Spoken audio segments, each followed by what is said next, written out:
Hello guys, আমিও সুমি রয়ের থেকে ইন্সপায়ার হয়ে আমিও করতে চলেছি আজকে শ্রাদ্ধবাড়ি ভ্লগ।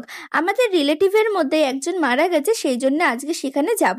প্রথমে এই সাদা টপটা পরেছিলাম, ভাল লাগছিল না, যেহেতু শ্রাদ্ধ সেই জন্য সাদা পরেছিলাম।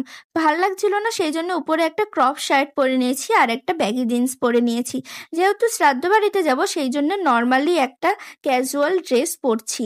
আর এখানে আমি একটা ময়শ্চারাইজার মেখে নেব। এখানে এটা এখনো সিল খোলা নেই। আর যেহেতু শ্রাদ্ধ বাড়ি যাচ্ছি ওখানে তো এত মেকআপ করে যাওয়া মানায় না, আর ওখানে আমি অন্যদের মতো অত মেকআপ করে যাবও না।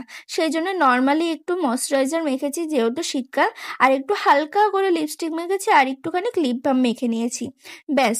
আর একটা আমার ডেইলি এইটা ওয়াচ। আমার কাছে অত ওয়াচ নেই, তোমরা আমাকে গরিব ভাবতে পারো, সত্যি আমি গরিব। আর যাই হোক, আমি দুটো ইয়াররিংস পরে নিচ্ছি। ইয়াররিংসগুলো আমার ভীষণই ভাল লাগে, এটা আমার খুব ফেভারেট। আর আমি দুটো রিং পরে নেব। আর এখানে আমি অত কিছু মেকআপ করব না। আর এরপর আমি একটু চুলটা বেঁধে নেব। আর চুল খোলা রেখে যাব না, সেই জন্য আমি চুলটা বেঁধে নিচ্ছি। যেহেতু স্টাইল করছে না তাই চুলটা খুলে রেখে যাচ্ছি না। আর এখানে লিপস অনেকটাই হালকা লাগছিল বলে আরেকটু লিপস্টিক পরে নিয়েছি। এটা হচ্ছে আমার আজকের আউটফিট। কেমন লাগছে কমেন্টে জানিও। আর আমি শ্রাদ্ধ বাড়িতে গিয়ে কী কী করলাম, কী কী খেলাম, সেগুলোর লং ভিডিও আসবে, শর্ট ভিডিও আসবে, দেখতে ভুলো